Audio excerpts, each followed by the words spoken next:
Before we begin, I want to address something important. I'm aware of the controversies and criticisms surrounding Yandere Dev, the developer of Yandere Simulator. I want to make it clear that I do not support or condone any of his actions or behaviors that have been the subject of public concern. My focus in this video is on the game itself as a piece of media and not as an endorsement of its creator. Yandere Simulator, baby! The accusation is that I attempted to groom an underage fan of my game. It's worse and worse. Creepier and creepier, more and more disgusting. People started to question this whole thing and get worried about Yandere Simulator. You've probably heard of it. Maybe from drama, content creators, or even curiosity about its concept. It's one of the internet's most infamous games for both good and bad reasons. But how does the game hold up today? That's exactly what I set out to explore. Segment 1. What is Yandere Simulator? Yandere Simulator is a stealth game where you play as a schoolgirl named Ayano Aishi, obsessed with her senpai, Teru Yamada, willing to do anything to eliminate her love rivals. Alright, so let me elaborate. For some reason, all the girls at this high school are obsessed with this one guy, which sets the stage for all the chaos that follows. The game is like a dark, anime-inspired sandbox that feels like a mix of Hitman and high school drama. Interestingly, this isn't just Ayano's story. The game reveals that her obsession might run in the family. Enter Ryoba Aishi.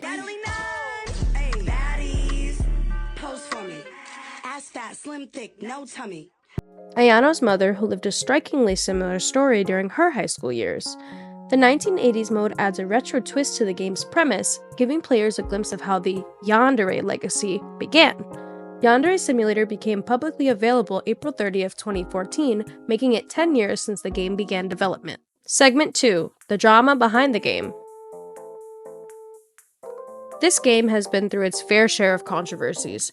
Between the long development cycle, Yandere Dev's notorious coding struggles, and frequent updates that often seem to add features instead of pushing the game closer to completion, it's been a rocky ride. Let's not forget the issues around his use of his Patreon donations, including allegations of spending funds on unrelated projects. There's a lot more to this story, but the key point is that this game had the potential to be huge. You had major YouTubers like PewDiePie, Markiplier, and Jacksepticeye giving the game attention. Smaller YouTubers too helped keep the game in the spotlight. But the biggest cloud hanging over Yandere Simulator is the drama surrounding its developer, Alex Mahan. In September 2023, allegations surfaced accusing him of engaging in inappropriate conversations with a 16-year-old fan. Add to that, ongoing issues with poor project management and questionable community interactions. You're a fucking retard, sold out. Go fucking kill yourself, dumb shit. Who's laughing now? Who's laughing now, you morons? I need you to find a cactus, alright? Then I need you to stick that cactus up your ass and vigorously, violently ass. Then I need you to word cactus, and I want you to it. Just all inside of your. And it's clear that the controversy surrounding Yandere Dev has overshadowed the game itself. Segment 3. My experience playing the game in 2025. The moment I opened the installer, I was hit with the wave of deja vu. Wow, this looks pretty similar to the 2014-2016 builds, I thought. The game kicks off with its usual pink screen disclaimer and the list of sponsors. Once I got into the gameplay though, I noticed a couple of frustrating technical issues. Frame rate drops and my mouse cursor stubbornly sticking around the entire time. Not the best start, but I pushed through to explore what the game had to offer. I also was attempting to 100% both modes, including befriending students, completing tasks, getting rank 5 in each class, and obtaining all the ransom money in 1980s mode. But there were a few obstacles in my path. 2020X mode. Jumping into 2020X mode, I wasn't surprised, but still a little disappointed.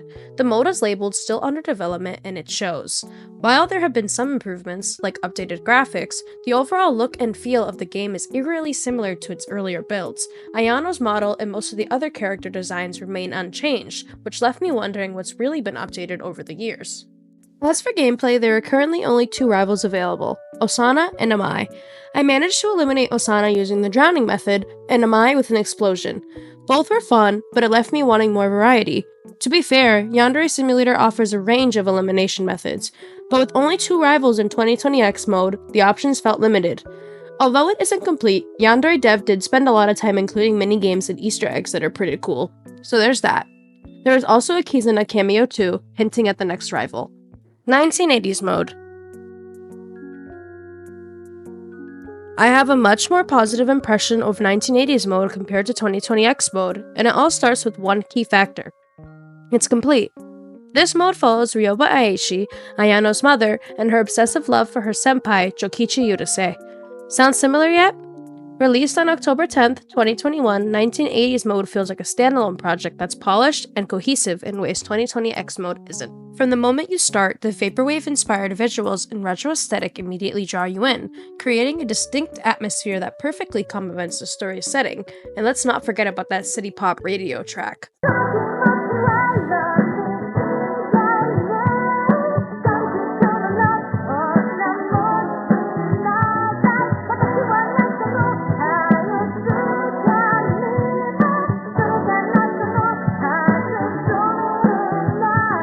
Ryoba's journey begins with a tutorial rival, Sumire Saitozaki, who doesn't officially count as one of the game's 10 main rivals, but she does have to do with the story's lore.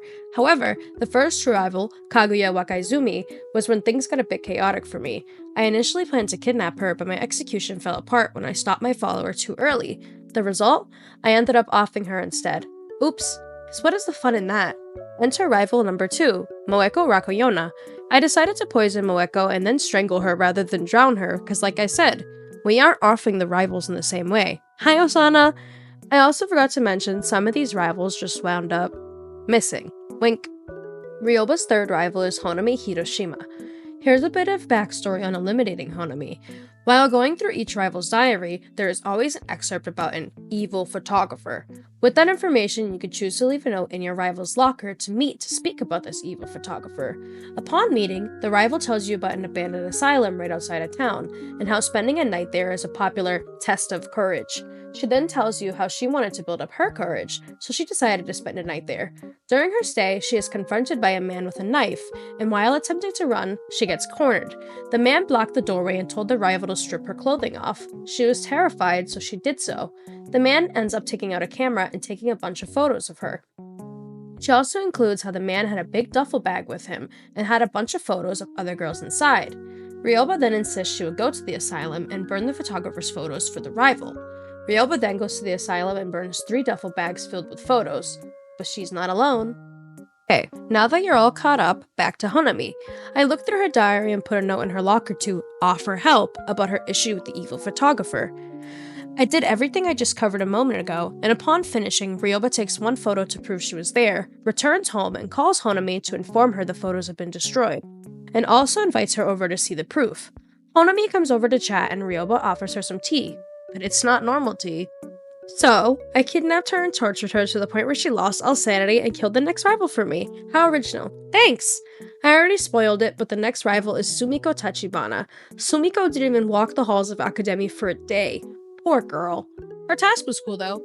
I want to say the next rival, Ritsuko Chikanari, got off a bit easier, but I'm not really sure. No blood was spilled. Teehee. Ai Doriyashi is the 6th rival. Remember how back at the beginning of segment 3 I mentioned how there was a few obstacles in my path? Yeah, I didn't know I had to join the light music club in order to get her task, so there goes full completion. When Ai is your rival that week, you are unable to join the light music club. I Will Shock You is the song that she practices every day before class. The entire crowd wasn't shocked, but she definitely was. Rival 7 was fun to mess with because she is the smartest girl in the school, so maybe you'd think she knew who was messing with her. Her name is Teiko Nabarasai, and she was simply just expelled from school. Unfortunately, no bloodshed for this rival. I think it's because I think her character is really pretty. Komako Funakoshi is supposed to be the ideal Japanese woman, and she has a big fan club. Nobody was watching over her bento though. Lethal poison for rival 8. The next rival has an even bigger fan club of all simps. Popular model Chikusa Bujujima has a big crowd of all men, including Ryoba's senpai. I think it's safe to say it wouldn't be suspicious if the guidance counselor found narcotics in Chikusa's bag. Rival 9 gets arrested. Isn't it odd that there's a journalist on campus but is not allowed inside? It's also odd that a former student is returning to Academy High. The final rival is Sonko Sakanoi, and she is the journalist's apprentice. While investigating Senpai, she develops a crush on him, and Ryoba becomes aware. Although she is suspicious of Ryoba, I managed to befriend her somehow. Gosh, somebody must have left a bucket of gasoline on top of a door for some reason conveniently placed, and even a candle in front of the women's showers too! Oh no! The candle missed, so I just ended up picking it up and burning her alive with it. What a good way to go out. Wrapping up the game mode, Ryoba finally feels the courage to confess how she feels to her senpai, meeting him at the school's cherry tree.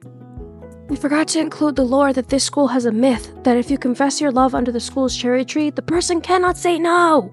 While approaching, Ryoba is stopped by the journalist and the police, and is immediately arrested. She is then sent to trial, and depending on how you played, it could go one of two ways.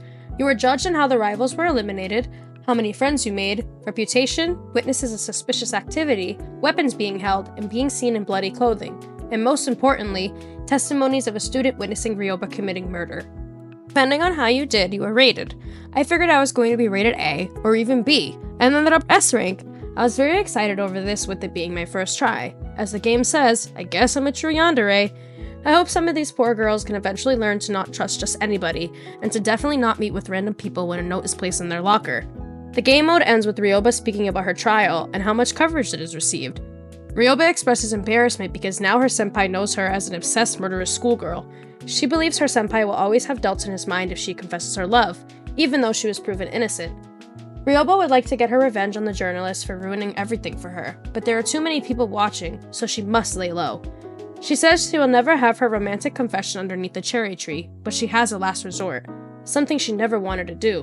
What is this last resort? She ends up just kidnapping her senpai and yapping about how, if I was just going to kidnap him in the end, what was the point of the last 11 weeks? And all of this stuff. I don't know. I had so much fun playing this game, and getting S tier was definitely a big highlight of this gameplay. Yandere Simulator is one of those games that, love it or hate it, has undeniably left a mark on gaming culture. From its unique premise and chaotic gameplay to the drama and controversy surrounding its development, it's a project that sparks strong opinions on all sides. Playing it in 2025 was definitely an experience, a mix of nostalgia, frustration, and genuine fun. While the game still has its flaws, moments like eliminating rivals in creative ways or the unexpected chaos of 1980s mode kept me entertained.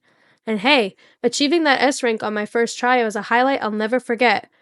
So, what do you think? Does Yandere Simulator still hold up in 2025? Or is it a relic of a different era? Let me know your thoughts in the comments. If you enjoyed this video, don't forget to like and subscribe. Thanks for watching!